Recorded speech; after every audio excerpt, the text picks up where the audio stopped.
اعوذ باللہ من الشیطان الرجیم بسم اللہ الرحمن الرحیم ان اللہ وملائکتہ یصلون علی النبی یا ایہا الذین آمنوا صلوا علیہ وسلموا تسلیما اللہم صل علی سیدنا و نبینا و شفیعنا و مولانا محمد وعلی آل محمد وبارک وسلم۔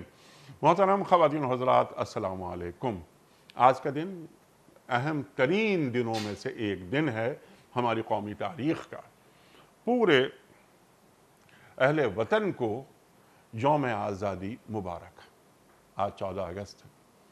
خواتین و حضرات، ایک طویل سلسلہ جد و جہد کا، بٹ کے رہے گا ہندوستان، لے کے رہیں گے پاکستان۔ پاکستان کا مطلب کیا؟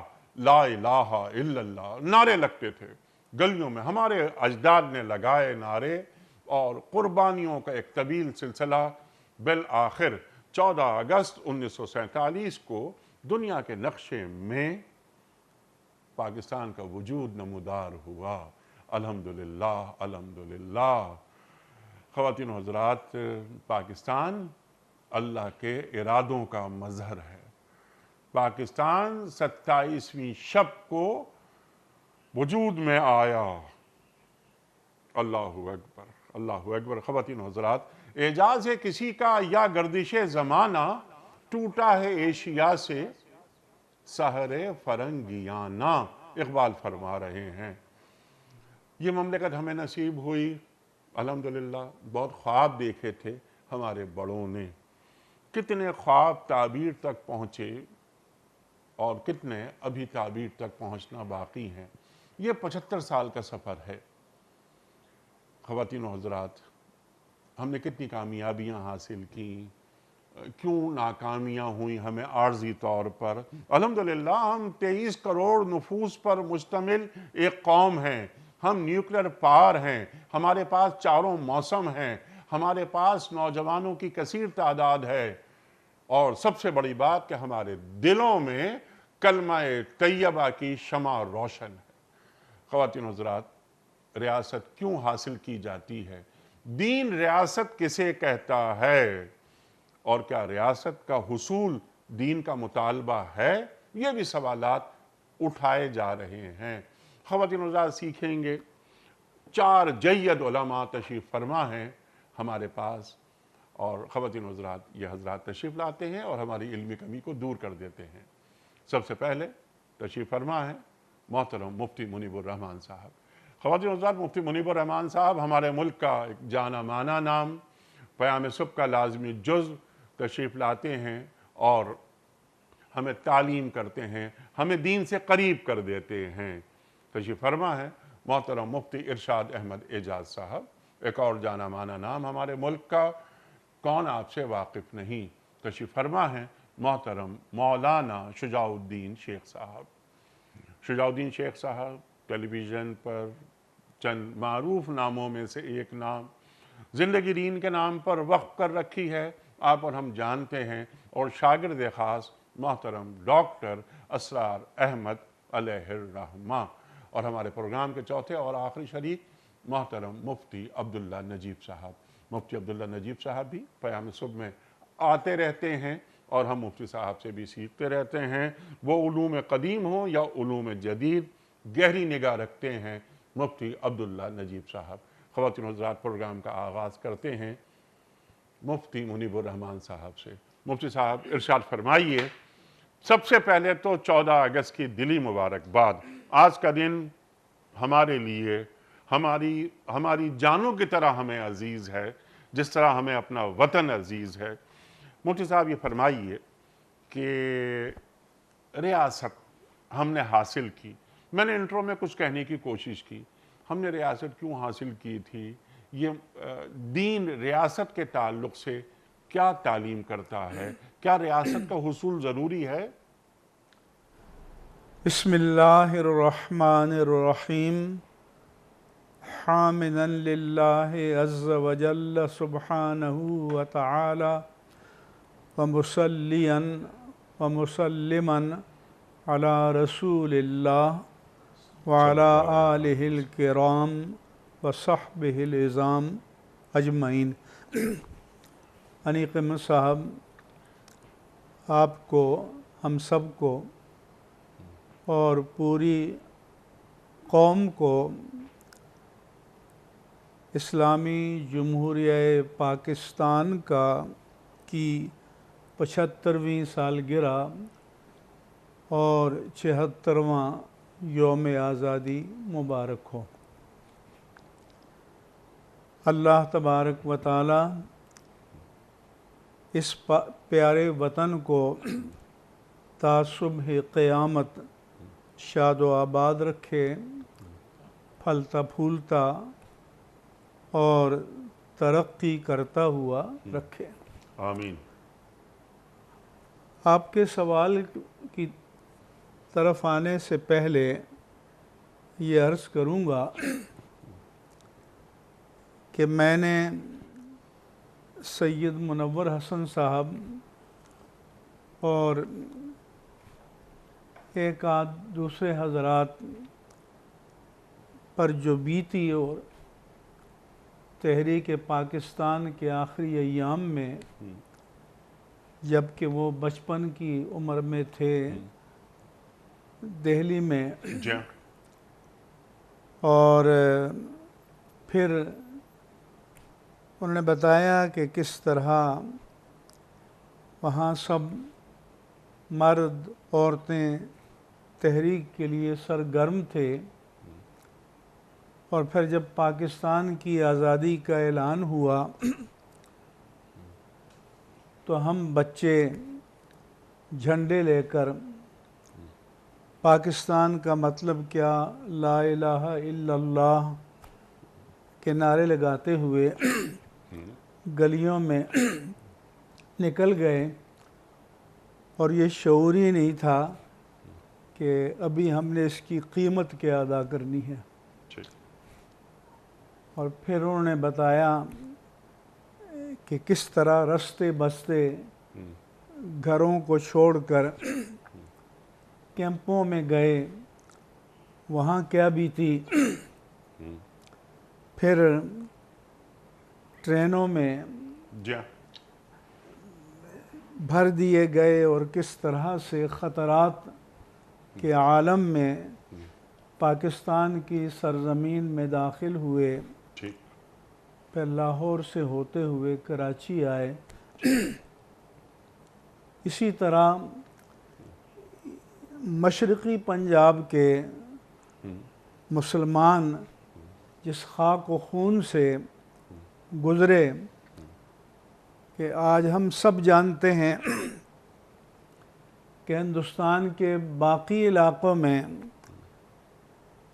لوگوں کا کچھ آنا جانا بھی ہو جاتا ہے، رشتہ داریاں بھی ہیں، لیکن مشرقی پنجاب کے بارے میں نے کبھی نہیں سنا کہ کوئی یہ کہتا ہو کہ مجھے امرتسر یا جالندھر یا لدھیانہ یا ہوشیارپور یا امبالہ اپنے رشتہ داروں کو ملنے جانا ہے، یا تو لٹتے پٹتے پاکستان پہنچ گئے اور یا موت سے ہم کنار ہو گئے۔ اللہ اکبر۔ اور یہ تو 14 اگست 1947 کے آس پاس کی بات ہے۔ آج کے 50 سال کی عمر کے پختہ عمر لوگوں کو بھی سانحہ سقوط ڈھاکہ اس کا کچھ پتہ نہیں، کچھ خبر نہیں کہ لوگوں پر کیا گزری اور کیا قربانیاں دیں۔ اور میں سمجھتا ہوں کہ یہ پاکستان کا المیہ ہے کہ یہاں نہ تو تحریک پاکستان، نہ قیام پاکستان کے مراحل اور اس کے بعد جو مسلمانوں پر گزری ان کو نہ پڑھایا جاتا ہے، نہ لکھا جاتا ہے، نہ بتایا جاتا ہے، تو آج کے نوجوانوں کو کچھ پتہ نہیں کہ یہ ملک کیسے حاصل ہوا۔ اور اس کے پیچھے کتنی قربانیاں ہیں، کتنی امنگیں تھیں، آرزوئیں تھیں، خواب تھے ٹھیک کہ جن کی تعبیر کا آج تک انتظار ہے۔ ٹھیک آپ نے جو سوال کیا کہ کیا اسلام کو ریاست کی ضرورت ہے، تو اللہ تعالیٰ تو فرماتا ہے کہ الذین ان مکناہم فی الارض، کہ اگر ہم مسلمانوں کو اس زمین پر کہیں بھی تمکین، تمکن، اقتدار، اختیار عطا کریں تو ان کے جو اساسی اور بنیادی فرائض ہیں کہ اقاموا الصلاۃ وآتوا الزکاۃ وامروا بالمعروف ونہوا عن المنکر، ٹھیک کہ ان کے فرائض یہ قرار پائیں گے کہ ریاست کو اسلامی رنگ میں رنگ دیا جائے، ہمارا نظام عبادات ہو، نظام مالیات ہو، معاشرتی فلاح، بہبود، عدل کے قیام اور اخلاقیات کا مسئلہ ہو، ٹھیک تو اس کی جڑیں ہمیں مذہب میں اور دین میں تلاش کرنی ہوں گی، اور ہمیں اسے دین کے قالب میں ڈھالنا ہوگا، کیونکہ خاص ہے ترکیب میں قوم رسول ہاشمی، اپنی ملت پر قیاس اقوام مغرب سے نہ کر۔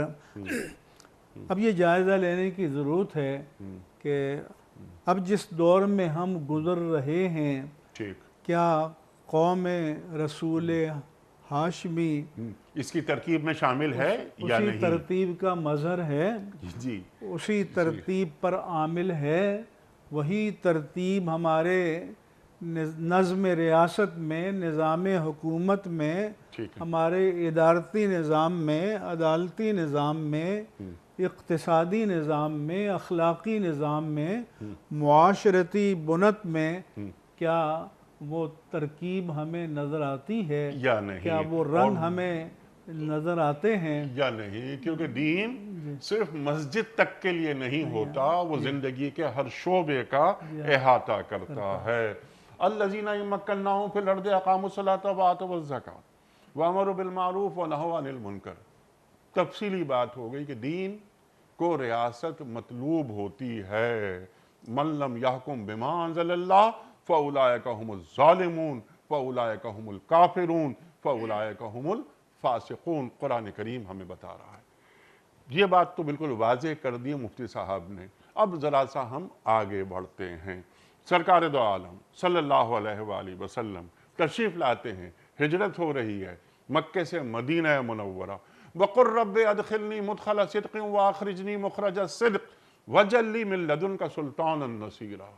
ایک ریاست تعمیر ہو جاتی ہے، تشکیل ہو جاتی ہے۔ سرکار دو عالم صلی اللہ علیہ وآلہ وسلم ایک مسلمان ریاست کو کیسا دیکھنا چاہتے ہیں؟ سمپل سوال آپ کے خیال۔ بسم اللہ الرحمن الرحیم، نحمدہ ونصلی علی رسولہ الکریم، اما بعد۔ انیق صاحب، آپ کو بھی آج کا دن مبارک، اور آج کے دن کو ہم نے اپنے بزرگوں سے سیکھا کہ مبارکباد اس وجہ سے دی جاتی ہے کہ اللہ تعالیٰ کی یہ بڑی نعمت ہے، سبحان اللہ سبحان اللہ۔ ایک آزاد ملک جو کہ مسلمان حاصل کریں اور وہاں رہیں، تمام تر مشکلات اور جو چیزیں احوال ہیں اس کے باوجود اس نعمت کے عظیم الشان ہونے میں اور اس نعمت کے نہایت بڑی نعمت ہونے میں کوئی شک اور کوئی کلام نہیں ہے۔ اور اب بین الاقوامی حالات پر جب ہم نظر ڈالتے ہیں جی تو اس نعمت کی مزید قدر ہوتی ہے۔ تو اللہ تعالیٰ ہم بزرگوں نے یہ سکھایا ہمیں کہ اللہ کی نعمتوں کو اگر کچھ عارضی احوال ایسے ہوں جس کی وجہ سے طبیعت میں کچھ تکدر ہو، تو بڑی نعمت کی ناشکری نہ کی جائے۔ ٹھیک اللہ سے اچھی چیز مانگی جائے، لیکن اگر ایک نعمت ہے تو اس پہ شکر ہر دم ادا کرنا چاہیے۔ اللہ کے نبی صلی اللہ علیہ وسلم کی تعلیم ہی یہی ہے۔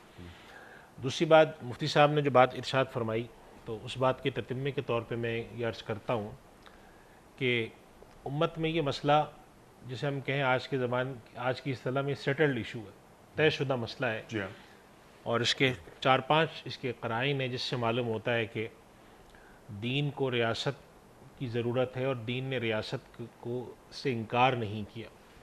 ایک تو خود قرآن کریم کی جو آیت مفتی صاحب نے جس پہ ارشاد فرمایا، نمبر 2 اللہ کے نبی صلی اللہ علیہ وسلم کی حیات مبارکہ جو مدینہ منورہ صلی کی اللہ ہے، علیہ وسلم۔ جس میں آپ صلی اللہ علیہ وسلم کے پاس مسلمان تو مسلمان، غیر مسلم بھی فیصلہ کرانے آتے ہیں، اس کا خود قرآن میں ذکر ہے، حتیٰ یحکموک فیما شجر بینہم۔ اور تیسری بات کہ جس کے پر ہم امت کا 1500 سال کا جو طریقہ کار ہم خلافت راشدہ سے آج تک دیکھیں، اللہ کے نبی صلی اللہ علیہ وسلم کے بعد تو اس امت کے سب سے بہترین لوگ تھے، عقل کے اعتبار سے، علم کے اعتبار سے، مرتبے کے لحاظ سے انہوں نے حکومت سنبھالی، خلافت راشدہ پوری ایک بحث ہے، ہمارے بڑے سارے لوگوں نے اس پر لکھا بھی ہے۔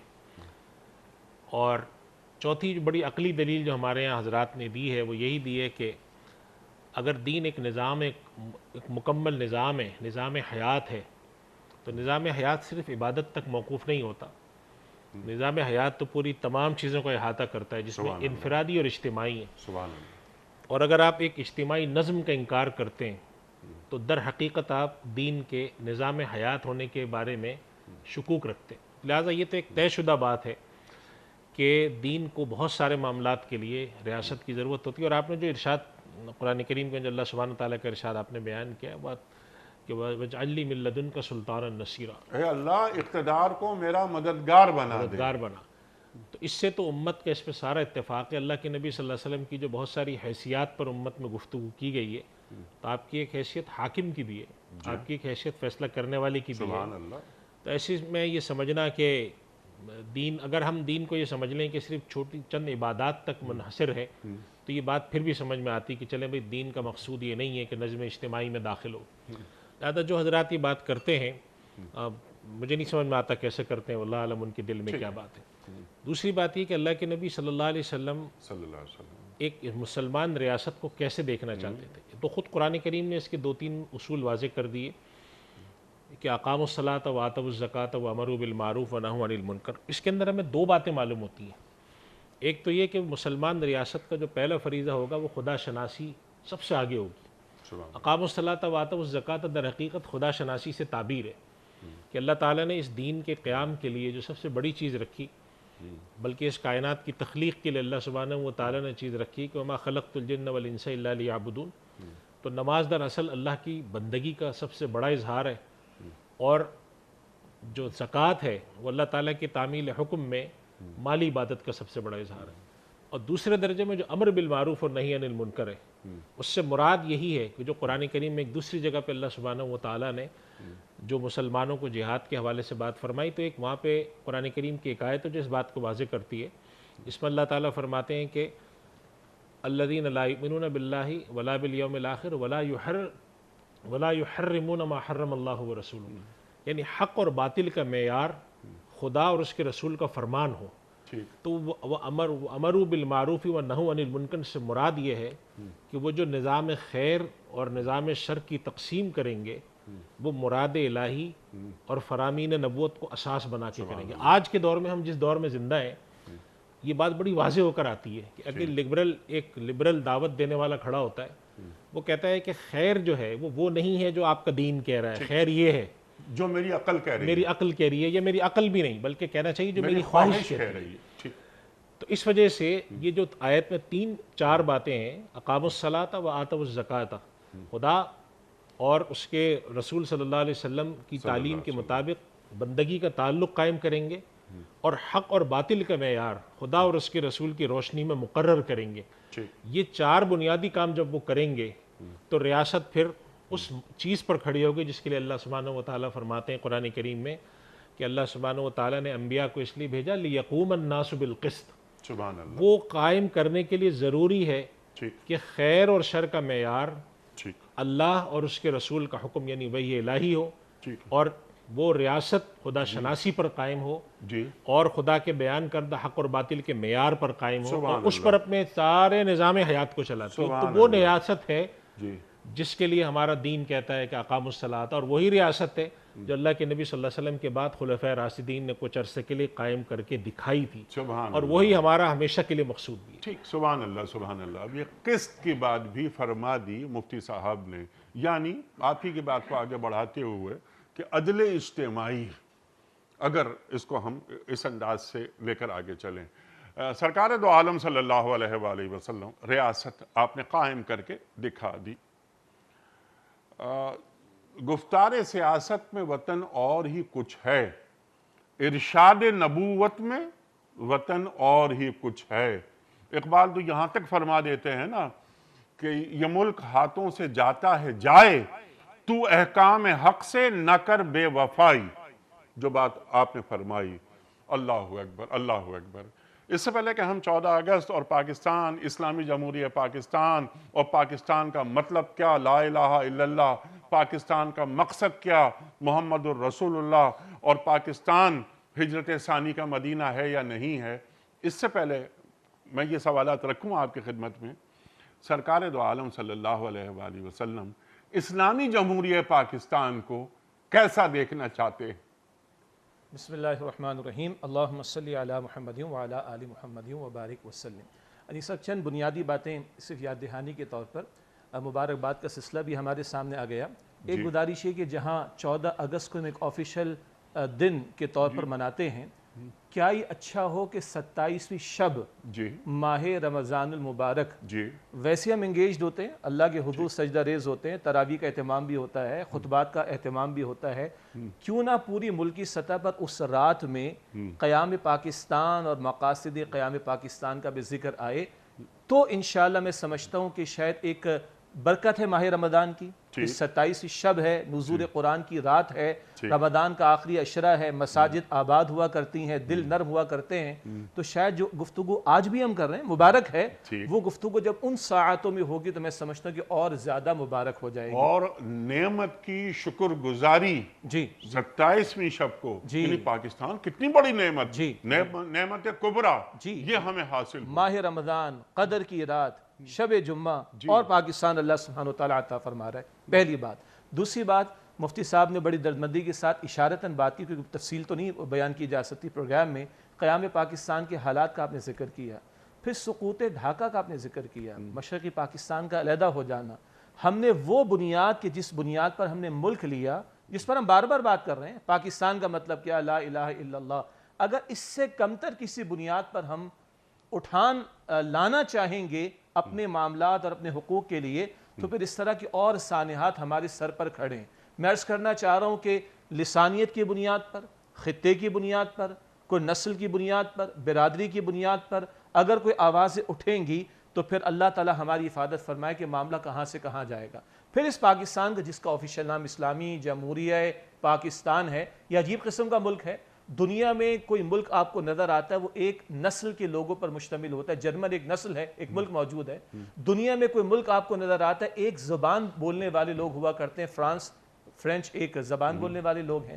دنیا میں کوئی ملک ہوا کرتا ہے جس کی کوئی تاریخی حیثیت ہوا کرتی ہے، چائنا موجود ہے، مصر موجود ہے، ہزاروں برس کی تاریخ ہے، اور یہ عجیب ملک ہے کہ جہاں زبانیں مختلف بولنے والے، جن کے ڈریس کوڈ ڈیفرنٹ ہیں، جن کے خطے ڈیفرنٹ ہیں، جن کی برادریاں ڈیفرنٹ ہیں، ان سب کو جوڑنے والی بائنڈنگ فورس کیا تھی؟ وہ یہی کلمہ تھا، لا الہ الا اللہ محمد رسول اللہ صلی اللہ علیہ وسلم۔ اور مفتی صاحب ابتدا میں جو بات فرمائی وہ اس نعمت کی قدر کا معاملہ ہے۔ آج اس جیسا بھی ہے وطن، مسائل ہیں، مصائب ہیں، لیکن ذرا اپنے پڑوس کے ملک میں دیکھ لیں مسلمانوں کے ساتھ کیا سلوک کیا جا رہا ہے۔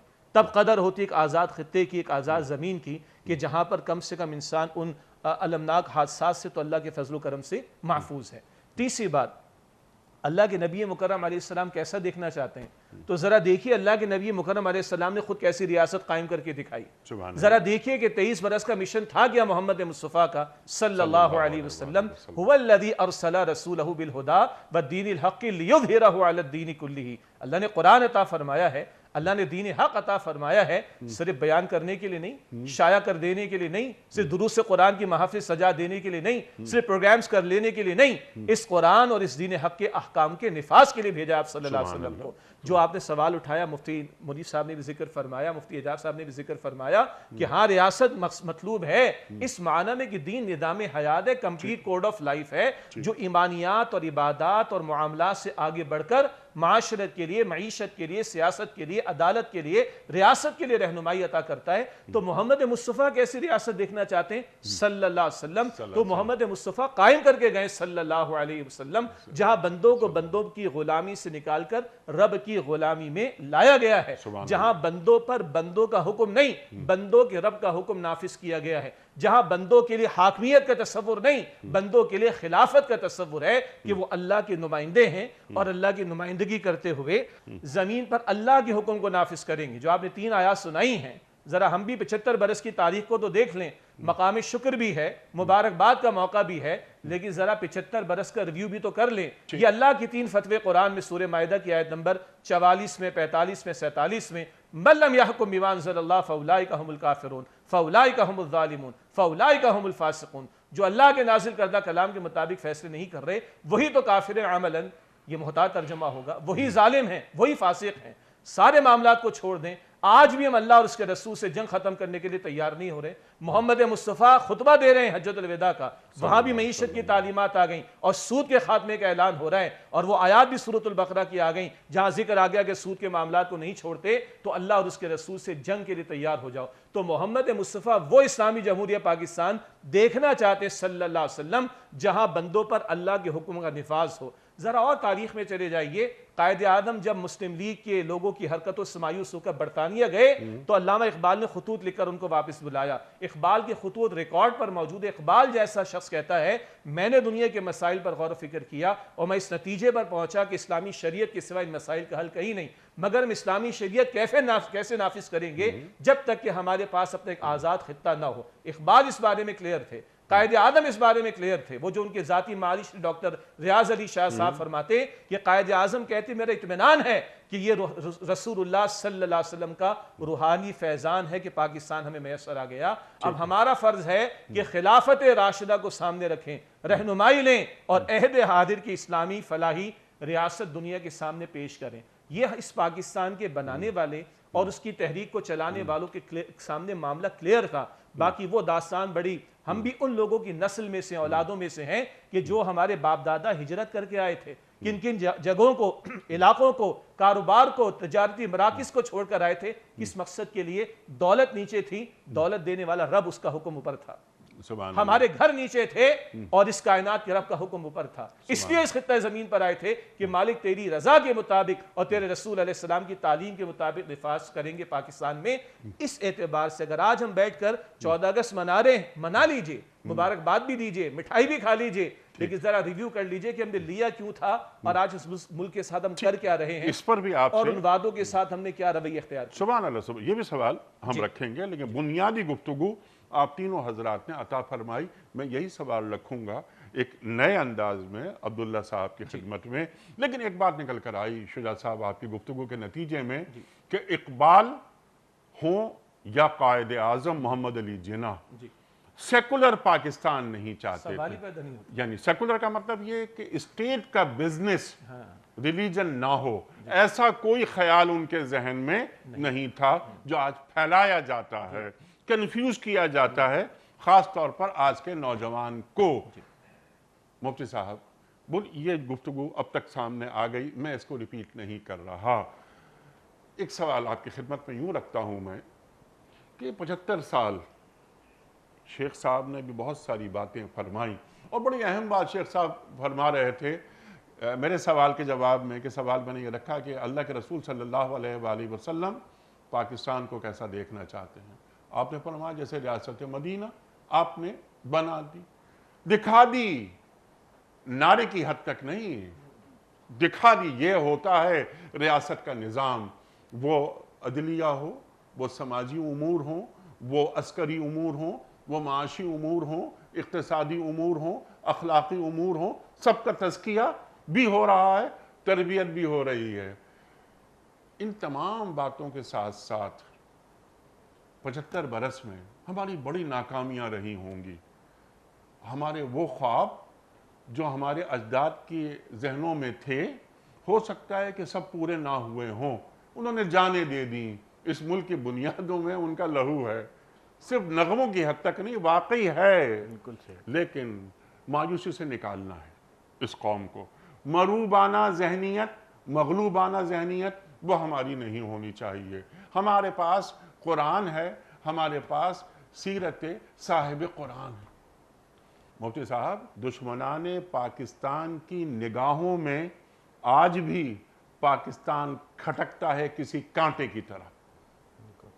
چند اچیومنٹس جو ہمارے پاس ہیں ذرا وہ بیان فرمائیے تاکہ ہمیں ذرا نم ہو. تو یہ مٹی بڑی زرخیز ہے ساقی، ہم بہت آگے جائیں گے، ہمیں مایوس ہونے کی ضرورت نہیں. ہاں، جیسے شیخ صاحب نے فرمایا کہ ایک تنقیحانہ اور ایک ناقدانہ نگاہ اپنے آپ پر ڈالنی چاہیے. ارشاد. بسم اللہ الرحمن الرحیم، نحمدہ و نصلی علی رسولہ الکریم، اما بعد. آج کا دن بڑا مبارک جس میں ہم نے یہ خطہ اراضی حاصل کیا اور دین اسلام کے نام پہ بنا. اور اس کا مقصد کیا تھا؟ حضرات علماء کرام اس پر بڑی روشنی ڈال چکے ہیں، قرآن و حدیث کے ضمن میں ڈال چکے ہیں، اس کے جو مطالبات ہیں اس کے ضمن میں ہمیں معلومات دے چکے ہیں. اسی بات کو جہاں آپ نے جیسے بات کہی کہ اس میں ہماری کچھ اچیومنٹ بھی ہوئیں، اس پہ بھی ہمیں روشنی ڈالنی چاہیے.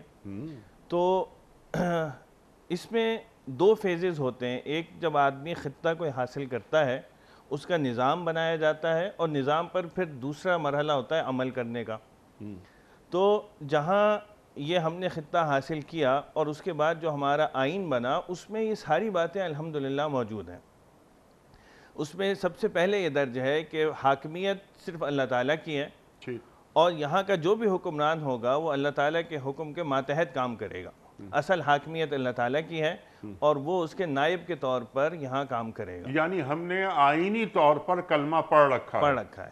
اور قرآن و سنت کے خلاف جو بھی قانون ہوگا اس کو ہمارے یہاں یہ ایک بہت بڑی اچیومنٹ ہے جو میں پوری ذمہ داری سے عرض کر رہا ہوں کہ دنیا کے کسی خطے کو یہ اعزاز حاصل نہیں ہے کہ وہ عدالت میں صرف اس وجہ سے اس کو چیلنج کر دے کہ اس وقت اس مملکت کی بڑی سے بڑی شخصیت نے یہ حکم نافذ کیا ہے جو قرآن و سنت کے خلاف ہے، اور اس کے خلاف میں یہ آپ کے سامنے اپیل کرتا ہوں کہ یہ قرآن و سنت کے منافی حکم ہے، اس کو کالعدم قرار دیا جائے، اور عدالت اس کو دیکھنے کے بعد، جانچنے کے بعد اگر ایسا واقعتاً ہو تو کالعدم قرار دے دے. یہ پوری دنیا میں سوائے پاکستان کے کسی کو اعزاز حاصل نہیں ہے. سبحان اللہ.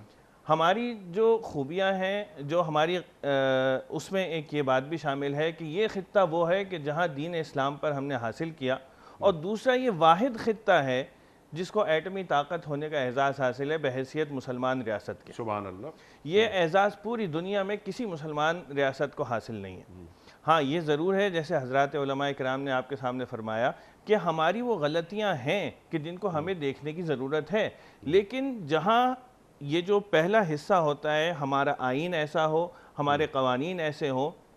ہمارے قوانین بھی میں نے لا بھی کیا ہوا ہے، اس کے حساب سے میں عرض کرتا ہوں کہ اگر میں یہ کہوں کہ 80% سے زائد قوانین ہمارے یہاں کم از کم ایسے ہیں جو شریعت سے متصادم نہیں ہیں، تو یہ بات غلط نہیں ہوگی. تو ہمیں یہ اعزاز حاصل ہے کہ ہم نے اپنا آئین، اپنا قانون بہت حد تک دین اسلام کے مطابق کیا ہوا ہے. فقدان کہاں ہے کہ ہم عمل کرنے کو تیار نہیں ہیں، ہم اس کے مطابق عمل نہیں کرتے، ہم اس کو امپلیمنٹ نہیں کرتے. اس میں ذمہ داری زیادہ حکمرانوں کی ہے یا انفرادی ایک فرد کی بھی ذمہ داری ہے؟ حکمرانوں کی ذمہ داری زیادہ ہے، کیونکہ ظاہر سی بات ہے ان کے پاس طاقت ہے، ان کے پاس نفاذ کرنے کا اختیار ہے. لیکن ہم انفرادی طور پر اپنے آپ کو بالکل نگلیکٹ نہیں کر سکتے، کیونکہ ہم جب تک دین کی تعلیمات پر عمل کریں گے تو بہت ساری چیزیں آٹومیٹکلی خود بھی نافذ ہونا شروع ہو جائیں گی نا. ہم نے کیا 75 سال میں ہم نے دین کو بالکل سائیڈ لائن کر دیا.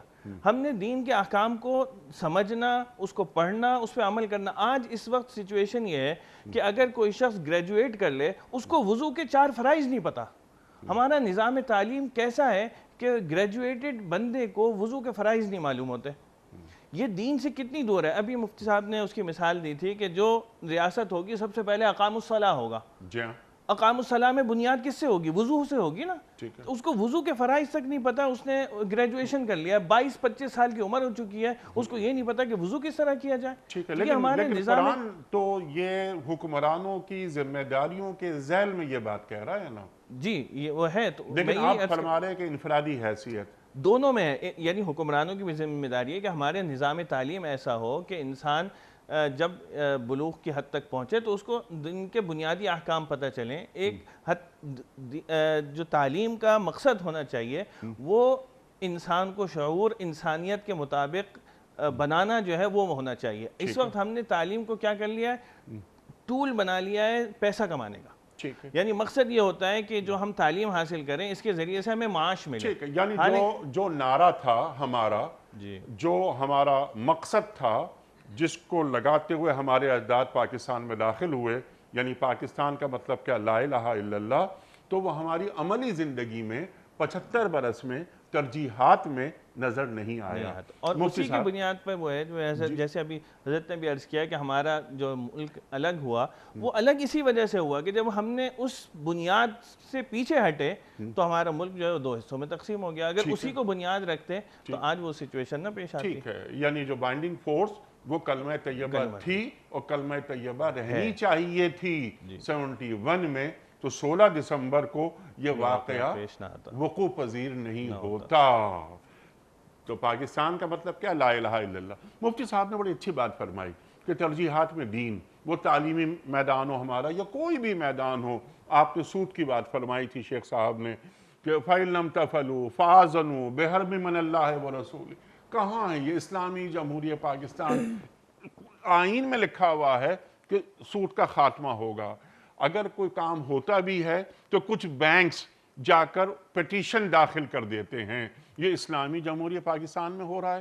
اللہ اکبر, اللہ اکبر. انفرادی ذمہ داریاں ہوتی ہیں کچھ, اور حکمرانوں کی ذمہ داریاں ہوتی ہیں. بھروسہ کر نہیں سکتے غلاموں کی بصیرت پر کہ دنیا میں فقط مردان حر کی آنکھ ہے بینا. اقبال فرما گئے. اقبال تو ہمارے ساتھ ساتھ رہتے ہیں نا, ہمیں زندہ رہنے کا شعور دیتے ہیں, ہمارے کمزور لمحوں کو طاقتور بنا دیتے ہیں.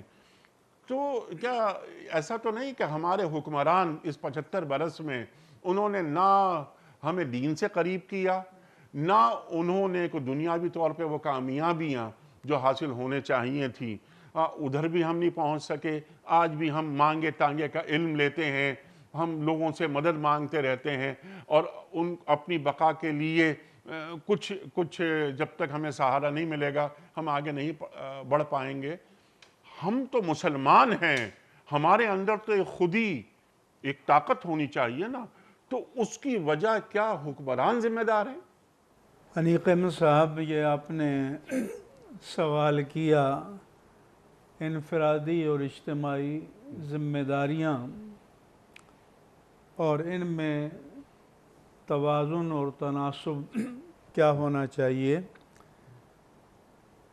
پہلی بات تو یہ ہے کہ جب ہم اجتماعی نظم کی بات کرتے ہیں تو اس کا یہ مطلب ہرگز نہ لیا جائے کہ ہم افراد کو ذمہ داری سے مستثنی قرار دیتے ہیں. اسلام میں قطعاً اس کی کوئی گنجائش نہیں ہے.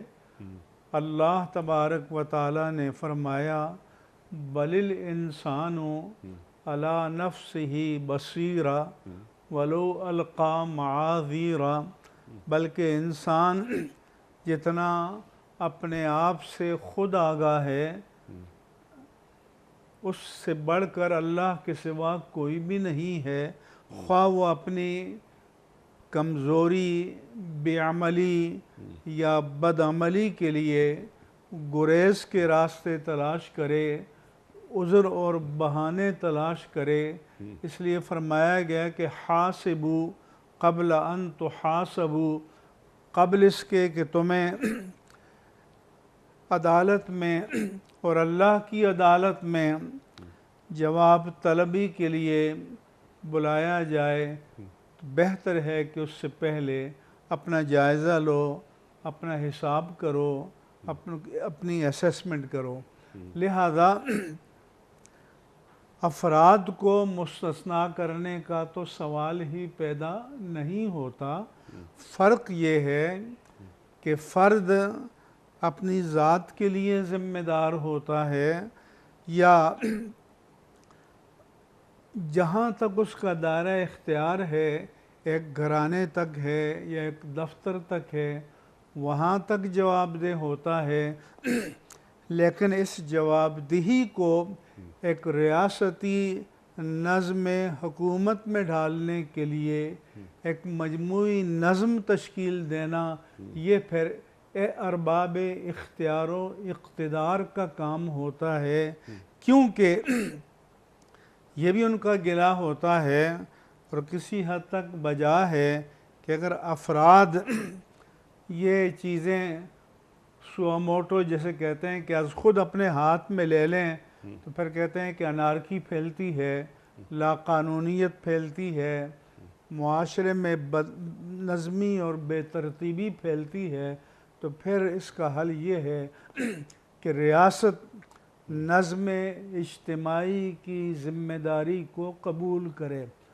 اس کی مثال ایسی ہے کہ میں سید منور حسن صاحب کی اس داستان کا ذکر کر رہا تھا تو انہوں نے بتایا کہ جب یہاں کراچی میں خبریں آئیں کہ ہندوستان میں مسلمانوں کو لوٹا جا رہا ہے اور ان کی املاک کو تباہ کیا جا رہا ہے, جبری قبضہ کیا جا رہا ہے, تو کچھ مشتعل نوعمر لڑکے نوجوان, یہ آپ کو پتہ ہے اس زمانے میں یہ نشتر پارک اور یہ گارڈن کا علاقہ عامل کالونی یہاں کراچی کے رؤسا اور ہندو رہتے تھے, بڑے بڑے تاجر سرمایہ دار تھے. تو وہ گئے, ان کے دروازے توڑے اور ان کے مال و اسباب کو لوٹا. تو قائد اعظم فرنٹ میں آئے اور انہوں نے کہا کہ یہ تم نے کیا کر دیا, وہاں کا ظلم تمہیں اس بات کی اجازت نہیں دیتا کہ تم یہ ظلم کرو. میں تمہیں کہتا ہوں کہ رات کی تاریکی میں جو تم نے لوٹا ہے لے جا کر واپس رکھ دو. مفتی صاحب یہ پرانی بات ہو گئی. آج میں نے سوال یہ رکھا تھا کہ کیا ہماری ناکامیوں میں یعنی عارضی ناکامیوں میں بڑا ہاتھ ہمارے حکمرانوں کا نہیں؟ بالکل ہے, کیونکہ جن کے رتبے ہیں سوا ان کو سوا مشکل ہے. ڈرائیونگ سیٹ پر ریاست کی حاکم بیٹھا ہوتا ہے, اس کا کام ہوتا ہے کہ اس ریاست کی گاڑی کو کدھر لے جائے. لہذا ان سے جواب طلبی سب سے زیادہ ہوگی اور اگر جو خرابیاں پیدا ہو رہی ہیں ان کی ذمہ داری بھی ان پر سب سے زیادہ ہوگی. لیکن افراد یا معاشرے کی ذمہ داری بھی ہے کہ جب ان کے پاس تبدیلی کا اختیار آئے تو وہ عصبیتوں کو اور ذاتی ترجیح اور ناپسندیدگی کو اور اپنی قبائلی اور لسانی اور قومی عصبیتوں کو بالائے طاق رکھ کر دین کو ترجیح اول بنائیں. ٹھیک, اور ایسے ہی افراد منتخب کروائیں جب اللہ نے انہیں ووٹ ڈالنے کا موقع دیا ہے. تو ہم اہل اقتدار سے گلہ تو کریں لیکن پردے کے پیچھے جب ہمیں فیصلہ کرنے کا موقع دیا جائے تو اس وقت ہمیں یہ ذمہ داری یاد نہ آئے تو پھر تبدیلی کیسے نمودار ہوگی. سبحان اللہ. 2 منٹ آپ کے پاس, 2 منٹ آپ کے پاس, 2 منٹ آپ کے پاس. اسی بات کو آگے بڑھاتے ہیں. الناس علی دین ملوکہم. حکمران کچھ یہ ہے کہ میں کوئی بات لکھتا ہوں تو کچھ نوجوان کہتے ہیں مفتی صاحب آپ سیاست کی بات چھوڑیں, آپ تو بس دین کی بات کریں. وہ یہ سمجھتے ہیں کہ سیاست دین کا حصہ نہیں ہے, جبکہ سیاست شعار نبوت ہے. شعار نبوت ہے. بنو اسرائیل تسوسہم الانبیاء, سبحان اللہ. کہ بنی اسرائیل کی سیاست رانی نظم اجتماعی کی تدبیر اور تنظیم انبیاء کرام انجام دیتے تھے. یہ فریضہ نبوت ہے, یہ شعار نبوت ہے. جب یہ کہا جائے کہ آپ بڑے بھلے آدمی ہیں, آپ سیاست سے دور رہیں, تو اس کا مطلب یہ ہے کہ آپ کے نزدیک خیر اور سیاست دو متضاد چیزیں ہیں، اور دین کو مسجد تک محدود کر دیا گیا، دین زندگی کے تمام شعبوں میں نظر آئے۔ ہم میں بہت ساری خوبیاں ہیں، ہم میں بڑی قوت ہے، یعنی مادی حوالوں سے ہم بات اگر کریں، سی پیک ہمارے پاس، سمندر ہمارے پاس، گوادر پورٹ، اللہ اکبر، چاروں موسم، ہمارے 23 کروڑ عوام، نوجوانوں کی اکثریت۔ ہاں ہو سکتا ہے کہ کچھ بڑوں سے غلطیاں ہوئی ہوں، آپ کیا مشورہ دیں گے کہ پہلا کام کرنے والا کون سا ہونا چاہیے اس مملکت خدا داد میں؟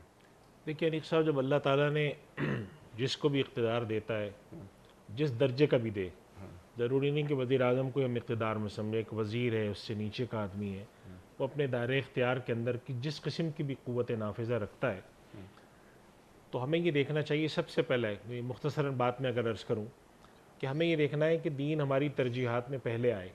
ہم اپنے آئین کے حیثیت سے، قانون کی حیثیت سے قرآن و سنت کو بالادست قرار دیتے ہیں، لیکن جب قرآن و سنت کی نفاذ کی بات آتی ہے تو ہیلے بہانے شروع ہو جاتے ہیں۔ میں ایک چھوٹی سی بات کرتا ہوں، مجھ سے بھی ایک دفعہ ایک صاحب نے کہا کہ بہت سارے مسلک ہیں، ہم کس مسلک کو نافذ کریں؟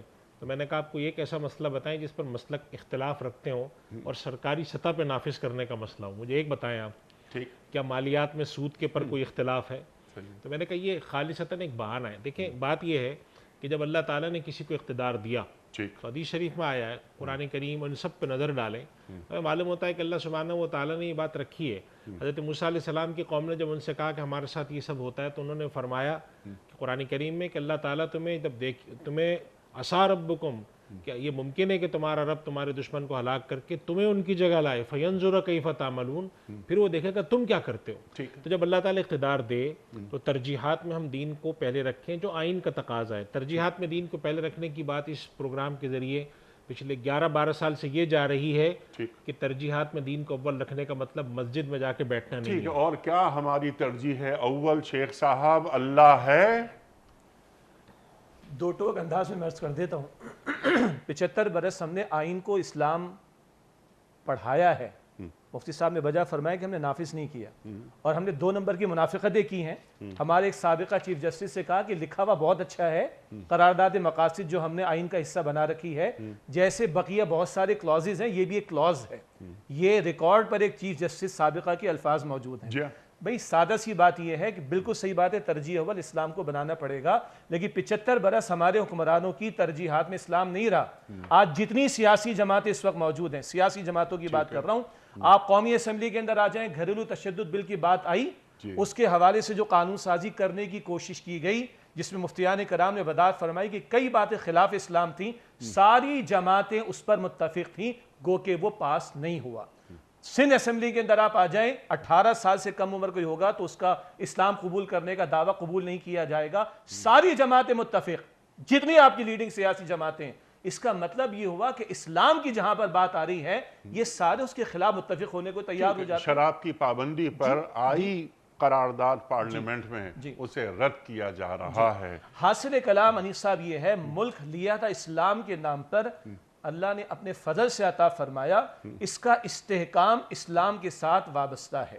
اپنی امت پر قیاس اقوام مغرب سے نہ کر، خاص ترکیب میں قوم رسول ہاشمی، یہ واحد اگر ہے جو اسلام کے نام پر بنا تو اس کی بقا اور اس کا استحکام بھی اسلام کے ساتھ وابستہ ہے۔ آپ کے پچھلے سوال کے جواب میں بھی عرض کروں گا، بڑی ذمہ داری حکمرانوں کی، ان کے پاس قوت نافذہ ہے۔ البتہ اگر حکمران نافذ نہیں کرتے تو مجھے معاف کیجئے گا، حکمراں اگر بجلی نہیں دیتے تو قوم سڑکوں پر آتی ہے، پانی نہیں دیتے قوم سڑکوں پر آتی ہے، حکمران ٹیکس لگاتے تو ہم نہیں کہتے کیونکہ حکمران نے کہا مان لیتے، سڑکوں پر آتے ہیں، اور حکمراں ان سے مذاکرات کر کے ان کی بات کو مانتے ہیں۔ اللہ کا دین لاوارث ہے کیا؟ اللہ کا دین یتیم ہے کیا معاذ اللہ؟ کہ باقی ساری باتوں کے لیے ہم کھڑے ہو جاتے ہیں، ہمارے لیڈر کے اوپر آنچ آ جائے ہم ملک کو جام کرنے کی بات کرتے ہیں، ہم اس ٹی وی پر بیٹھ کر گالیاں دیتے دوسری پارٹیوں کو، ہم بجلی گیس پانی کے لیے کھڑے ہونے کو تیار ہو جاتے ہیں، مگر اللہ اور اس کے رسول کے احکامات توڑے جا رہے ہیں، مذاق اڑایا جا رہا ہے۔ اللہ اور اس کے رسول سے جنگ جاری رکھنے کے لیے اسٹیٹ بینک آف پاکستان بھی سپریم کورٹ گیا ہوا ہے، 8 بینکس اور گئے ہوئے، اس کا مطلب ہے ہم جسارت کریں کہ اللہ تجھ سے جنگ کریں گے، ہم تیرے رسول سے جنگ کریں گے، اتنا جب بے باکی کا معاملہ ہو تو پھر عوام کو بھی سوچنا چاہیے ہم اللہ کو کل کیا جواب دیں گے کہ ہم اپنے مادی مسائل کے لیے تو کھڑے ہو جاتے ہیں، میں پرامن طور پر کھڑے ہونے کی بات کر رہا ہوں، مطالبہ کرنے کی بات کر رہا ہوں، لیکن ہم اللہ کی شریعت کے لیے کھڑے نہیں ہو رہے، تو جتنا حکمرانوں کا بھی جرم ہے اتنا ہی جرم ہمارا بھی ہوگا۔ اس سے کمتر پر کہ ہم ترجیح اول بنائیں اور کھڑے ہوں، اس پاکستان کا استحکام ہو ہی نہیں سکتا۔ سوالی اللہ ہم پر توجہ اتنی ہی دیتا ہے جتنی ہم اللہ پہ توجہ دیتے ہیں۔ فَاذْكُرُونِي، اذکرکم، تو جتنا یاد کرو گے اتنا یاد کرے گا، تو وہ ترجیح میں ہوگا تو یاد کرے گا نا۔ اور فلما زاغوا ازاغ اللہ قلوبہم، اللہ اکبر، اس کا ترجمہ بھی کر دیں، جی، جب وہ خود ٹیڑے ہوئے تو اللہ نے ان کے دلوں کو ٹیڑھا کر دیا۔ اور اگر ہم چاہیں تو دوسری آیت بھی سن لیں، یہدی الیہ من ینیب، اللہ اسے ہدایت دیتا ہے جو اس کی طرف رجوع کرے، رجوع کرے تو والذین جاہدوا فینا لنہدینہم سبلنا۔ اللہ اکبر، اللہ اکبر۔ مفتی صاحب کلوز کر دیجئے آج کے پروگرام کو۔ چند کام، ایک بات بہت اہم تھی جس پر گفتگو نہیں ہوئی، کاش ہمارے بڑے جن کے ہاتھ میں پار ہے، قوت نافذہ ہے، وہ ہمارے تعلیمی نظام میں دین کو شامل کر دیں۔ کلاس 1 سے ماسٹرز تک قرآن کریم آ گیا، سیرت رسول کریم صلی اللہ علیہ وآلہ وسلم شامل ہو گئی، ماں کی گود، اسکول، قرآن کریم سے قربت۔ 16 سال پڑھا دے قرآن کو، بچے کے اندر قرآن شامل ہو جاتا ہے۔ یہ کام بھی اس 75 برس میں نہیں ہوا۔ ارشاد۔ اس میں کوئی شک نہیں ہے، لیکن اس میں ہم صرف اس وجہ سے اپنے آپ کو نہیں الگ کر سکتے کہ کیونکہ حکومت نے نہیں کیا لہٰذا ہم بھی نہ کریں، ہم اپنے ذاتی طور پہ تو کر سکتے ہیں۔ جی ہاں، نیز اس کے علاوہ ہمیں ضرورت اس بات کی ہے کہ ہم اور شعبے جن پر ہماری ترقی کا انحصار ہے، جس میں اخلاقیات آتے ہیں، ایتھکس آتے ہیں، ہم نے ان چیزوں کو بھی پس پش ڈال دیا ہے۔ ہمیں اس وقت دین کو، ملک کے مفاد کو اول رکھتے ہوئے ترجیحات کو رکھنا چاہیے۔ ہم آج کل دیکھ یہ رہے ہیں، ماحول اس وقت یہ بنا ہوا ہے کہ ذاتی مفاد یا پارٹی کا مفاد یا ان چیزوں کو یہ ترجیح دے کر متعصب انداز زندگی ہے، اس کو ختم دین کرنے کی پسند ضرورت نہیں کرتا۔ تعلیمی نظام کے ساتھ ساتھ ایک بات اور، آپ سب میرے استاد بیٹھے ہوئے ہیں حضرات، صبح 7 سے 8 پورے پاکستان میں 1 گھنٹہ قرآن کریم کی تعلیم کے لیے مخصوص کر دے حکومت وقت، کہ جتنے تعلیمی ادارے ہیں پاکستان میں 7 سے 8 کم از کم نازلہ قرآن ہوگا۔ اس کے بعد اس تعلیمات دی جائیں گی، اس کی برکتیں شیخ صاحب اس ریاست پر کتنی اتریں گی۔ جب تک ریاست نافذ نہ کرے اس وقت تک ہم خود بھی تو تلاوت کر سکتے ہیں نا۔ ایک زمانہ تھا کہ صبح کے وقت میری تلاوت کرنے میں، آپ کی تلاوت کرنے میں اور حکمران کی تلاوت کرنے میں زمین آسمان کا فرق ہے۔ اس میں کوئی شک نہیں ہے۔ مفتی صاحب میں آپ کا بڑا شکر گزار، آپ تشریف لائے۔ مفتی ارشاد صاحب ممنون، جزاک اللہ، آپ تشریف لائے۔ مفتی منیب الرحمان صاحب آپ تشریف لاتے ہیں، پروگرام میں برکت ہو جاتی ہے۔ شیخ صاحب بڑا ممنون۔ خواتین و حضرات، ایک بار پھر 14 اگست کی مبارکباد، یوم آزادی کی مبارکباد آپ سب کو۔ اللہ تعالیٰ نے یہ ملک قیامت تک قائم رہنے کے لیے بنایا ہے۔ پاکستان ہماری آن ہے، پاکستان ہماری جان ہے، پاکستان ہماری شان ہے۔ اپنے میزبان انیق احمد کو کل تک کے لیے اجازت دیجیے۔ خدا حافظ۔